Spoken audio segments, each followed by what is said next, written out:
The video that follows now is a short set of exercises, a set of asana, yoga exercises, especially fit for evening practice.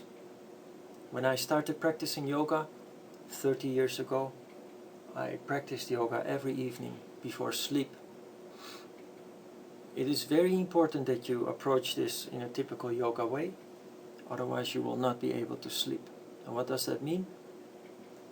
The purpose of yoga asana is to create harmony, which is called sattva in Sanskrit. And harmony or sattva is that nice sense of well-being that you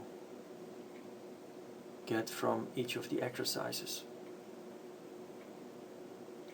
If you exert yourself physically too much, it becomes like a physical workout, like a workout in the gym, or a jog, or a ride on your bicycle. If you do that before going to sleep, you will not be able to sleep for the next 2 or 3 hours, because the body is too full of restless energy. So it is crucial that you do practice asana in the way it was actually meant to be. How was it meant to be? That you understand if you know the meaning of the word asana. Asana is the word for yoga exercise, but it actually means literally standing still pose. And so you go into a pose and you stay still. Each pose has to be done one at a time, individually, and you stay for approximately a minute. If the exercise is very strenuous, like the bow pose, Dhanurasana, you stay of course shorter, 20-30 seconds. If a pose is very comfortable, you feel very good in the pose, you can stay longer, up to a couple of minutes if you like, but 1 minute is a very good guideline.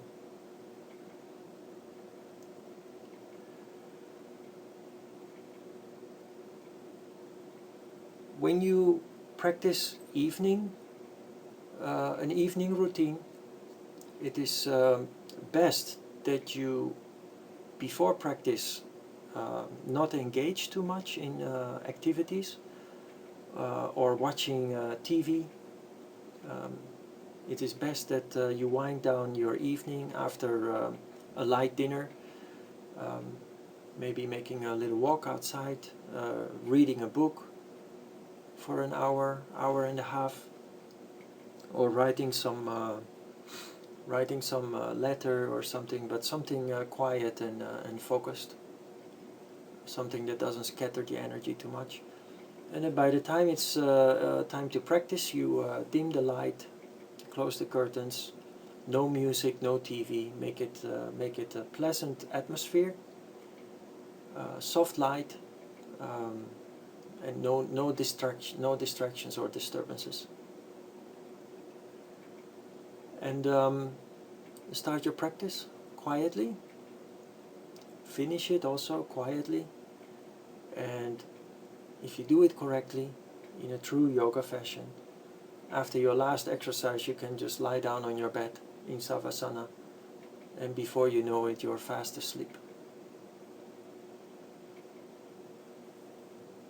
Practicing in the evening will lead to a very deep and sound sleep, and in the morning when you wake up, you will wake up before the alarm sounds, and you wake up incredibly fresh, bright and invigorated, full of energy. But never forget, if you practice too physically, too hard, you will not be able to sleep. You'll have a very restless sleep.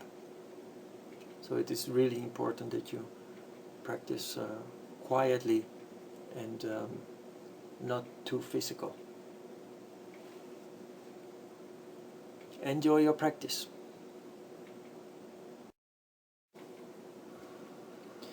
We start with Jatara Parivartasana, which is a spinal twist. Pay attention that you move the hips in the opposite direction first to compensate, so that the spine remains perfectly straight. If you drop your legs directly, then the back will be bent sideways, and that's what we try to prevent by moving the hips in the opposite direction. Close the eyes and basically just relax into the pose. We use this as a kind of a warming up. The whole spine being in a torsion activates all the energy centers in the body, the chakras, and fills the body with energy before you do any more strenuous poses. It's a very nice exercise that doesn't exert too much. You can basically just relax and stay actually for a couple of minutes on each side.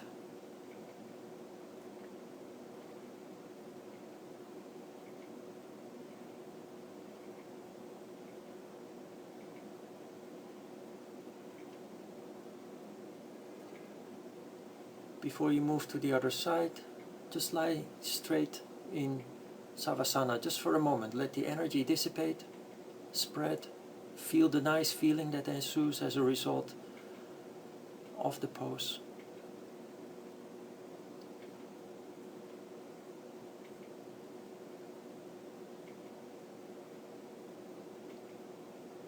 The little rest in between of the exercises actually is more important than the exercise itself, because that's when the effect actually settles down.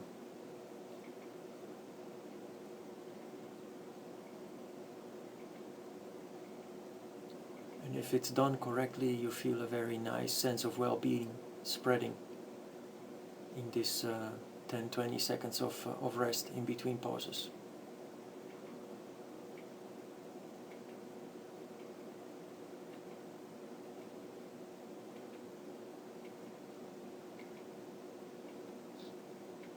In the same way as you make a correction with the hips, do the same with the head so that the neck is not bent well twisted.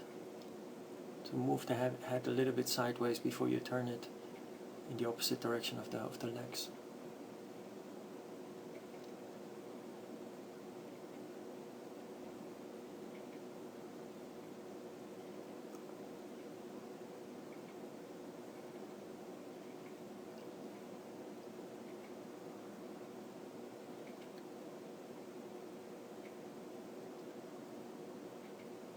In our class we usually stay 3-4 minutes on each side.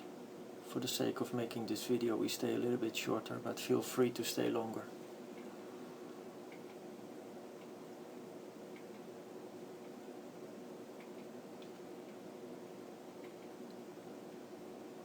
Salamba Sarvanga,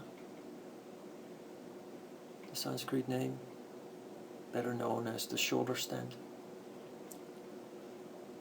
It's crucial in this pose that you stand correctly on the shoulders, not on the neck. Avoid standing on the neck or the upper back.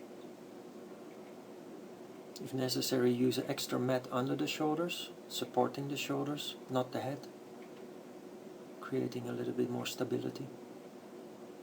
Use the hands to support the back actively. Place the hands as low as possible, close to the middle back. Then push and stretch up the heels to the ceiling. In contrast with what many other yogis do, we don't point the toes to the ceiling, but we point. We stretch up the whole back of the body all the way from the shoulders up to the heels. An effect that you do not get when you point the toes.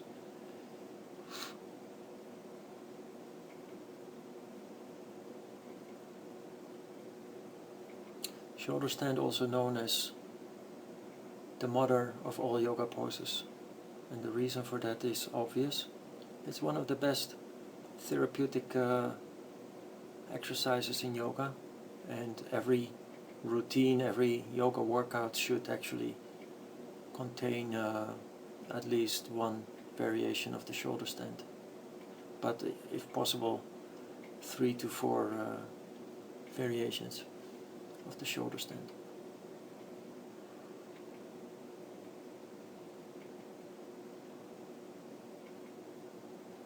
The plow pose, Halasana, always starts with Salamba Sarvanga as a basis. And from Salamba Sarvanga you lower your legs over the head. Notice that the back remains straight. Many people do this pose with the toes pointing away and the back bent passively. The purpose of this pose is to create strength and energy, and you do that by actively engaging, not ever passively doing poses. When you come back, also go through Salamba Sarvanga and come back slowly and controlled, rolling down the spine. And then you relax. You must relax for a moment, take a deep breath and feel the wonderful sense of well-being spreading throughout all parts of your body. The nature of this exercise makes it also very pleasant in the head. Bhujangasana, also known as the cobra pose or the snake. In contrast with what many yogis do, we do not start with the hands on the floor, but we start raising the upper body first, like a real snake would actually do. This is in order to create strength in the muscles in the back, especially around the spine. Relax the legs and the buttocks. Do not pursue to keep the hips on the floor. Instead, fully extend the arms, open the chest, push the shoulders down. The arms are longer than the upper body, so technically it is just not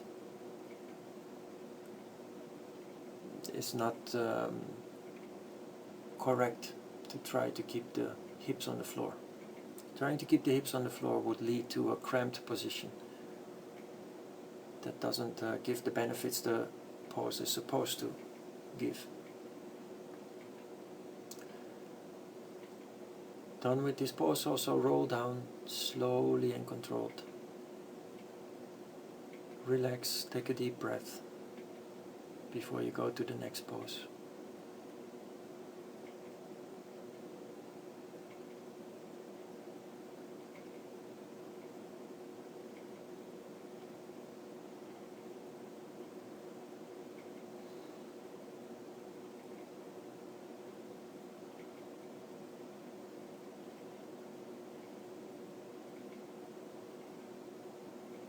Paschimottanasana. Paschimottanasana is a classical stretch. We have a typical approach here. In contrast with what is usually done, we try to elongate the spine, lengthen the spine as much as possible, working from the hips. By tilting the pelvis forward, you can pursue to bring the head towards the feet, while what most people do is actually, without tilting the pelvis, they bend the back strongly and they try to put their nose on their knees, which makes the pose actually rather passive. After some time in the pose, the muscles cooperate a little bit better. You then can stretch up a little bit further and try to go a little bit deeper. But in this sense, you follow your flexibility, you follow your feeling. Do not push yourself too much.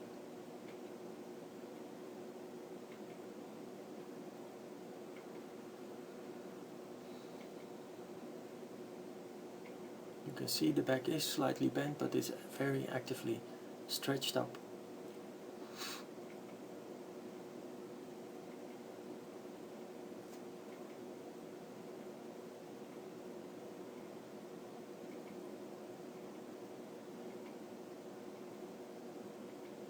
And you take a little rest again.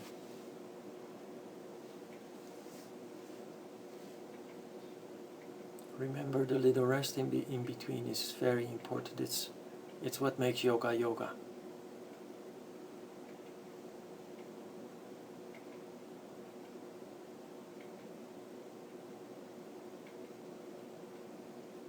Next pose is Dhanurasana, the bow pose, also a very classical stretch. Pay attention that you don't grab the insteps of the feet. Instead you grab the ankles. Then you push the heels up to the ceiling, away from the buttocks. This is a strenuous pose in which you must engage strongly, so do not shy away from putting in a lot of effort. Don't have to stay long. It's better to put in a lot of effort for a short moment than to stay very long passively. Passively staying in a pose doesn't lead to any result. And take a little rest again. Wonderful pose that stretches the whole front of the body. There are not so many poses that do that.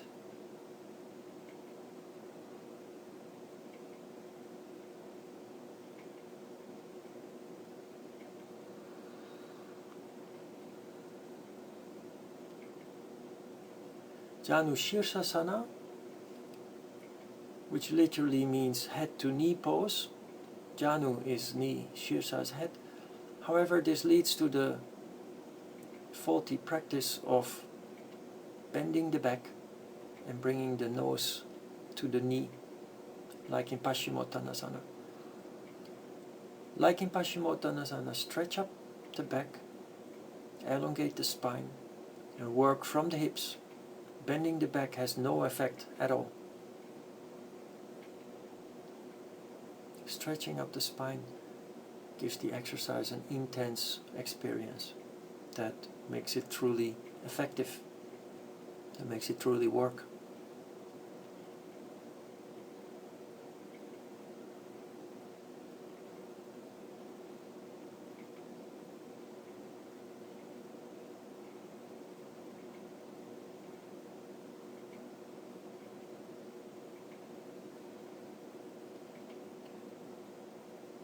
When you start feeling comfortable, you can stretch up a little more, go deeper a little more. Do not immediately stretch the other leg. Wait for a little moment, take a little breath in between.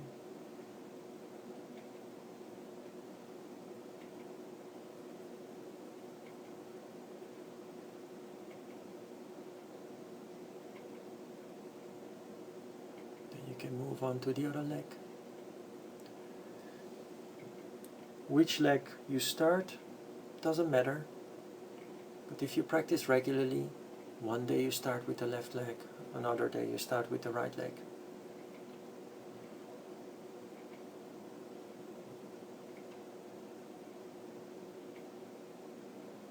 Just for the purpose of maintaining symmetry.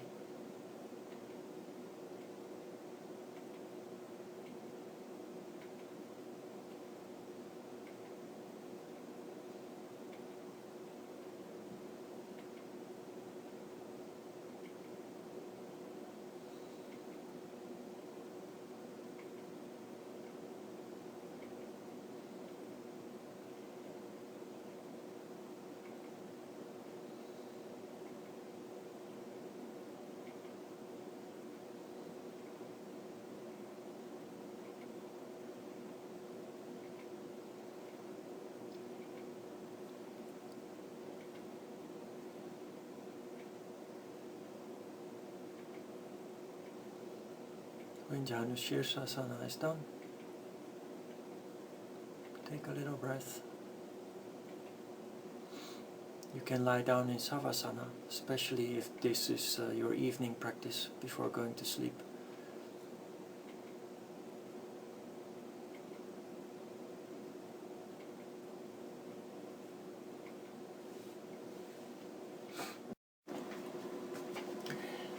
Then we have Ardha Matsyendrasana, which is a spinal twist, full spinal twist. It's important to keep both buttocks on the floor. Most people lift one buttock, but then the spine makes an S shape.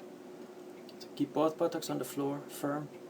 And then most important after that is to actively erect the spine and then turn around. First, embrace the knee. Then you have a relative basic way of doing the pose. If you're relatively flexible already and you have room, you can switch, extend the arm down to the foot and use the arm as a lever. Done in this way it becomes quite intense.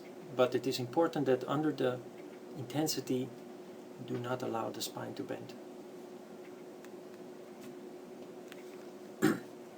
Wonderful exercise, spinal twist.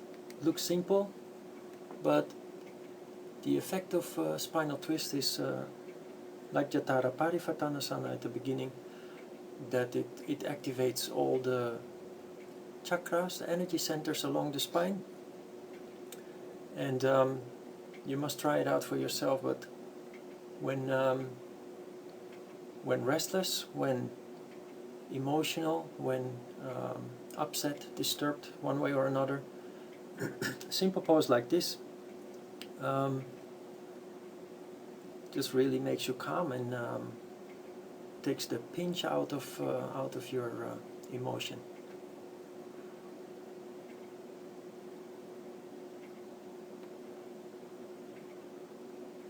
Try to maintain the pose in peace and calm without any motion at all.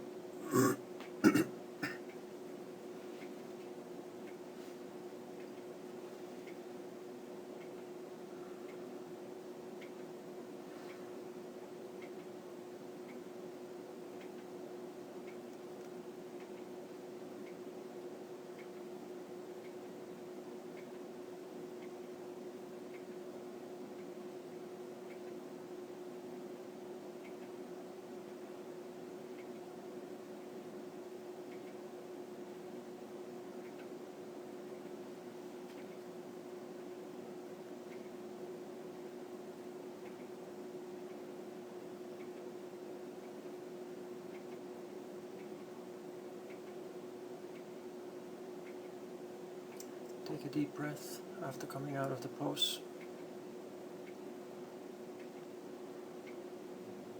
10-20 seconds rest.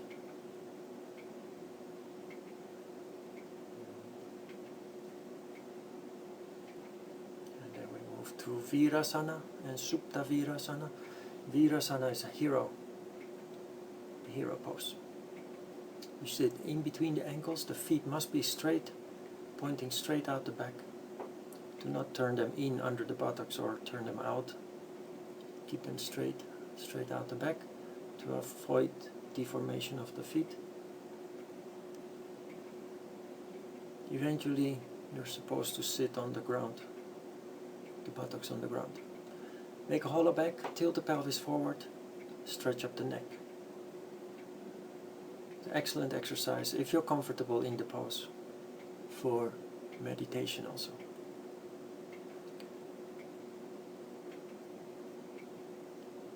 Supta Virasana is done once you sit on the ground with the buttocks. If you do not sit on the ground yet, then be patient. Before you go to Supta Virasana, it's better to fully sit on the ground. The back is rather hollow, but if you stretch up a little bit, the back will flatten, although still it will remain hollow. Actively stretch up, increasing the intensity of the pose.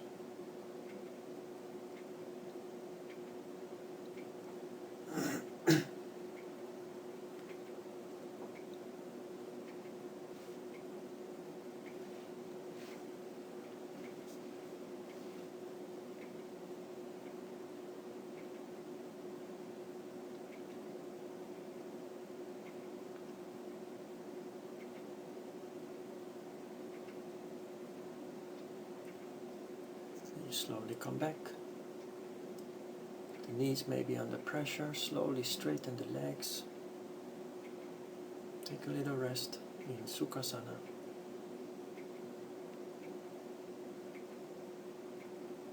Deep breath.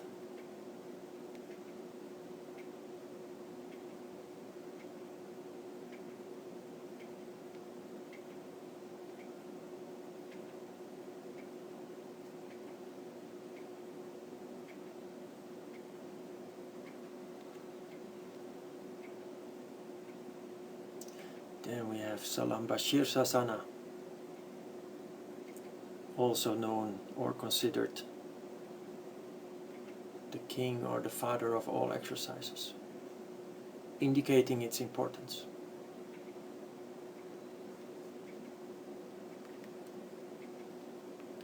The mother and the father of all exercises both are inverted poses, shoulder stand and headstand. Marvelous exercise, for beginners a bit intimidating because of fear, but if the fear is cut out, it is really not a difficult exercise. It just requires a little bit of practice. In the beginning you can do that with a wall behind you, but try to get off the wall as soon as possible, as quick as possible. Do not passively lean against the wall in any case. It is important to stretch up, but do not stretch up the toes to the ceiling. Instead, stretch the heels up to the ceiling.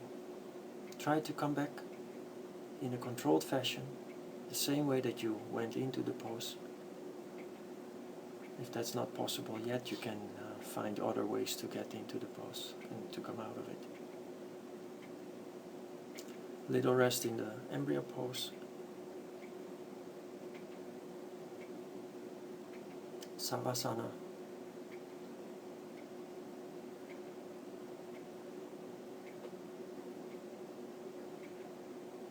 Savasana means corpse.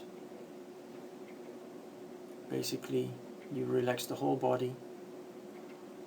You breathe deep and calm with the eyes closed. Let the energy spread throughout your whole body.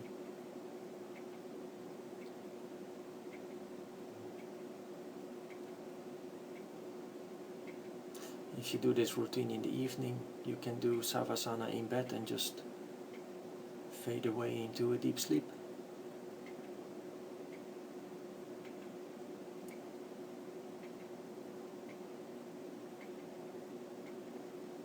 Thank you and Namaste.